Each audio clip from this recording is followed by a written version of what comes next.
Good afternoon and welcome back to the workbench. Today I just want to do a quick video on another laptop power supply, and this one has got a similar problem to the previous one, the Apple MagSafe, although I think the cause of the problem is completely different. I just wanted to make a video about that and talk about it. So this is a Delta Electronics power supply. The Apple one was a light-on, and you can see most companies don't make their own power supplies. This one is a DA150PM100-00. If anyone has one of those, it'd be interesting to see if they have the same problem actually, because depending on the my theory of which one's correct, of why this has gone the way it has, it'd be interesting to know if anyone else has the same issue. Yeah, so as you can see, the cord is falling apart. But interestingly enough, the wires on the inside are actually fine. They look fine anyway.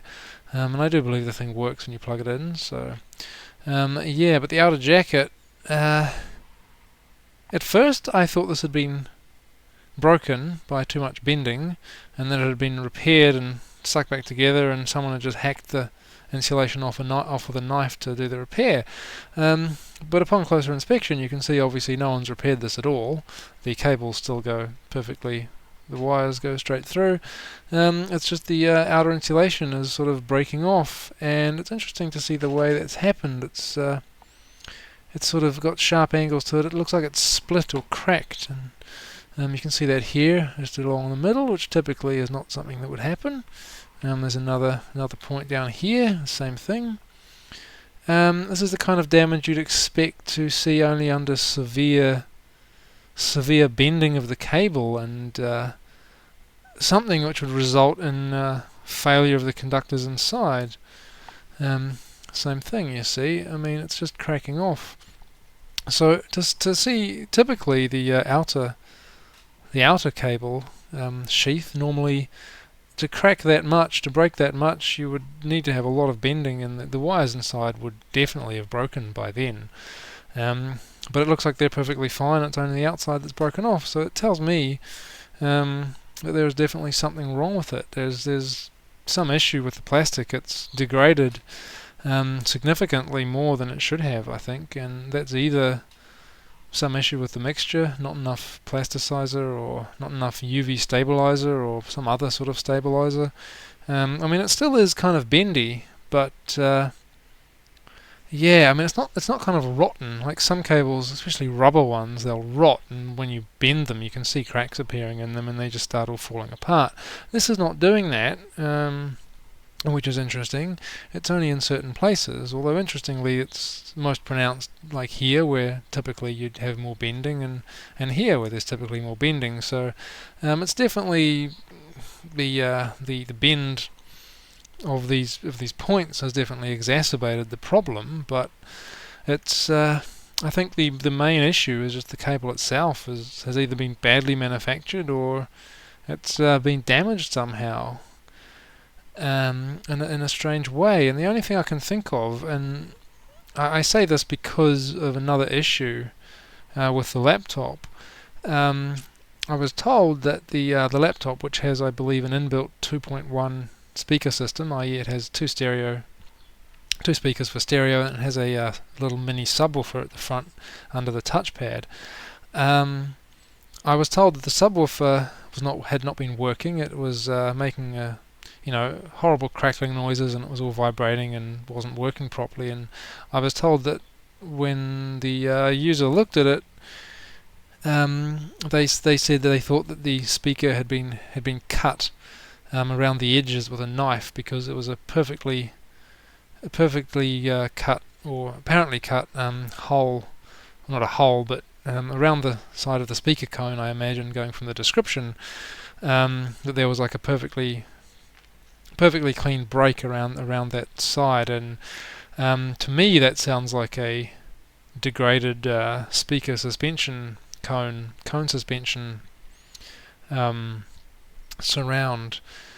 The rubber surround they often have, it cracks and degrades over time. Usually that takes like 20 years or something, but in this case, it's only a few years old laptop. So I'm wondering if whatever caused this cable to start splitting may have also damaged the speaker and the subwoofer, and I can only think maybe this was used in a room, maybe with someone had an ozone generator running a lot or something for cleaning the air, and the ozone has damaged the cable to that point where it's split like this, and it's also caused the subwoofer to fail as well.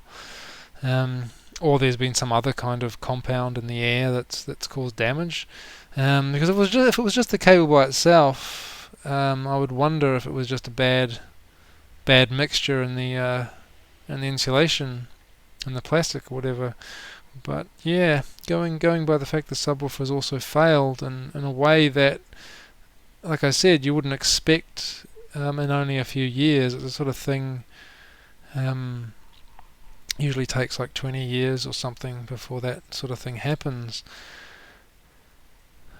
And also, of course, the speaker is inside the laptop. It gets no sunlight on it, so the idea of UV damage causing that is also not really a factor. So I could imagine something in the air like an ozone from an ozone generator, or something like that could be part of it. It could be something like that, or yeah, just bad quality. I don't know. Anyway, Alienware is supposed to be pretty good as far as I've heard, at least in terms of performance, and they certainly cost a lot from what I've seen when I considered buying one a few years ago.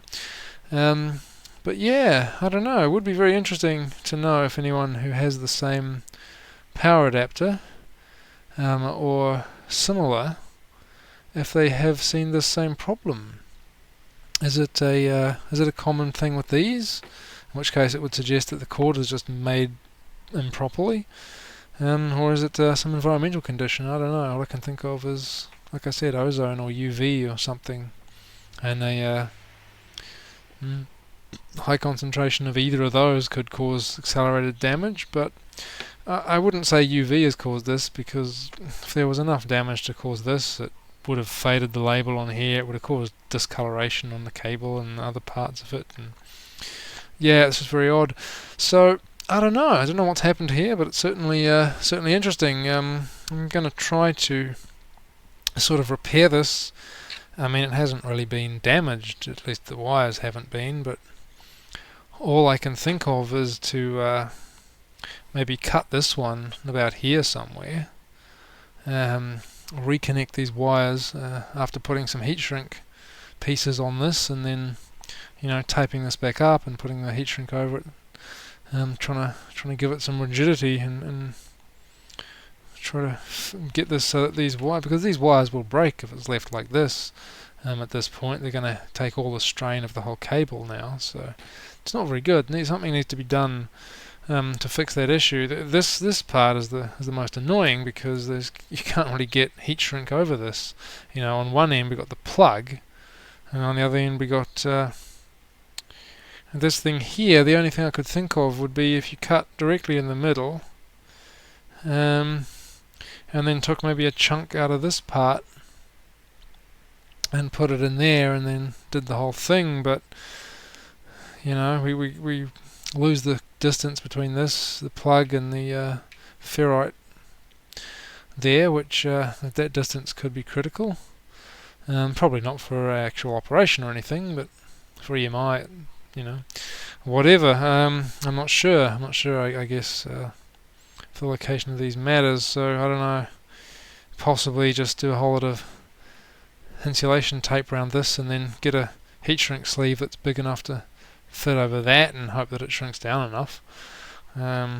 Yeah, possibly. But yeah, it's an idea. I don't know if there'd be enough wire here either to strip back and re-terminate. I think there would be, but it'd be tricky. I might try the other idea first, but definitely, yeah, it's interesting. It's not something I've seen before, with something like this, where everything else is in perfect condition and the outer jacket of the cable is breaking off like this. So yeah, like I said, be interesting to see if anyone else has had this problem with this power adapter in particular, or one like it. Would be interesting to know. But yeah, anyway, that's that. That's a another frayed power supply cable.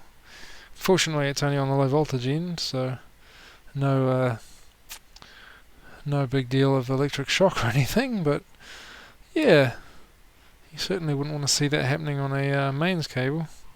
That would be pretty unimpressive, but yeah, I mean it's already pretty unimpressive considering it's considering the amount of damage that's happened. It really shouldn't be like that. You know, I've got cables much older than this that are still perfectly fine. It's yeah, it's very strange. Alright, so I put some of this standard sort of electrical tape around the this issue here and this end, so it's kind of made everything a bit thicker. And then I'm going to put this heat shrink here, which can slide over the whole plug. I'm just going to stick this on here and shrink that down. So hopefully that'll provide a solution for this end.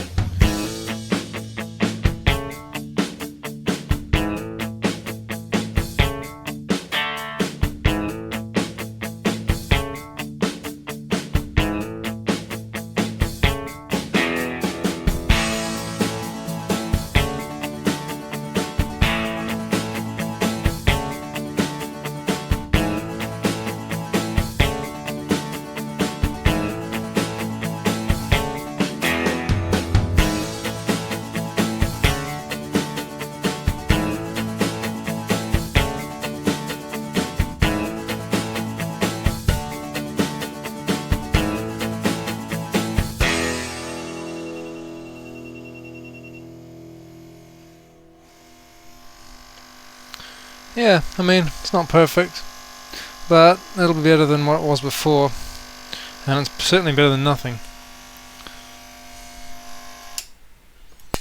So yeah, for the other end, I'll have to, I think I'll cut the wire, like I said, cut it right here. I think I'll strip this back, I'll re-terminate these ones, and then I'll put different heat shrink over this, and build that up and to the thickness of the outer thing, and then I'll slip another one over the top, and I'll also do some heat shrink on these areas here, so at the very least it'll fix those problem areas. And yeah, I mean there's not really much else you can do about it without replacing the whole cable, but yeah, this obviously is some funky Dell one with the ID pin. It's got the like a light I think on the end there, so you know there's like three different wires in there.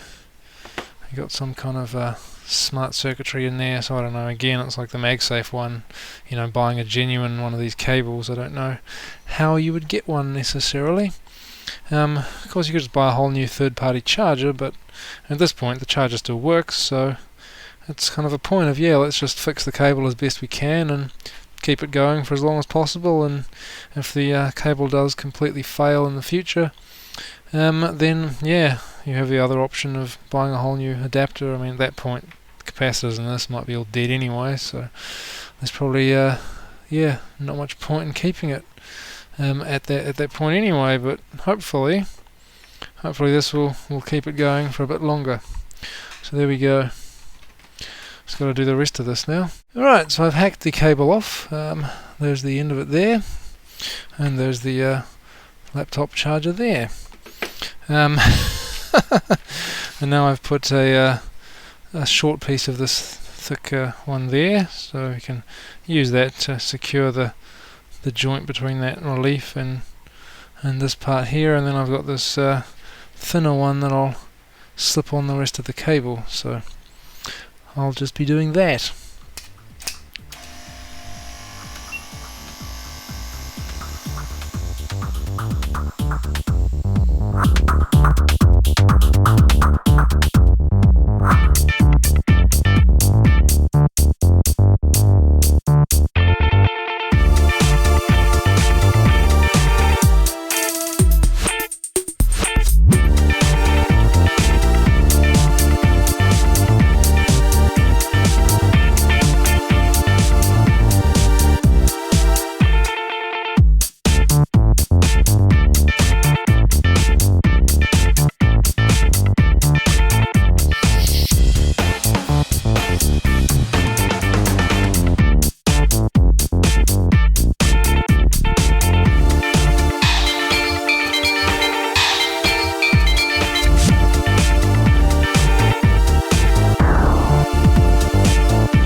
so now I got the final bit. I've already put heat shrink on the other sides, but now I've got some different sizes of heat shrink all lined up on the cable here, and then I've got the stripped ends which I'm going to put on. Of course I've got some heat shrink on these wires too, so I just have to solder these all together to their respective colours obviously, and slide the heat shrink on and do all that, and hopefully that will fix the issue, fix the problem, or at least keep the thing going for a while anyway. So that should be okay.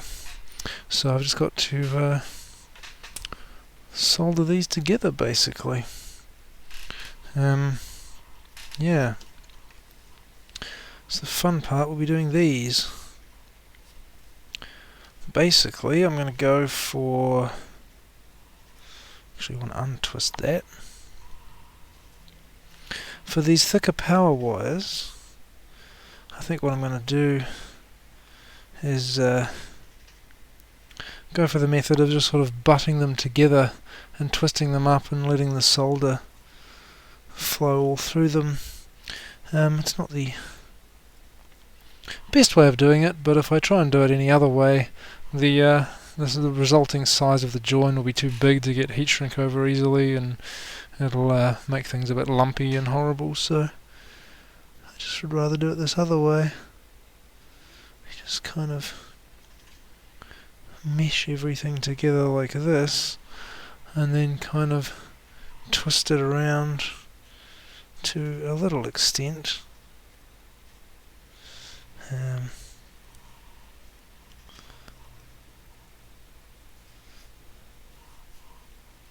Of course it won't be a big deal in terms of this, because we'll have all the heat shrink all over this thing anyway. It's not going to fall off, and these cables are pretty thick.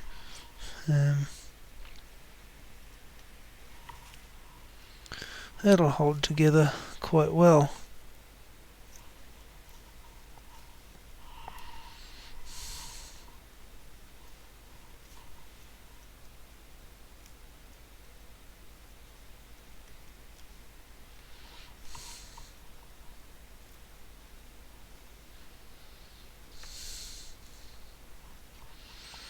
But yeah, you do want to make sure you have a good connection on these, because this takes 7.7 amps on this thing. So yeah, it's quite a powerful charger. You need a good connection. That's fairly good.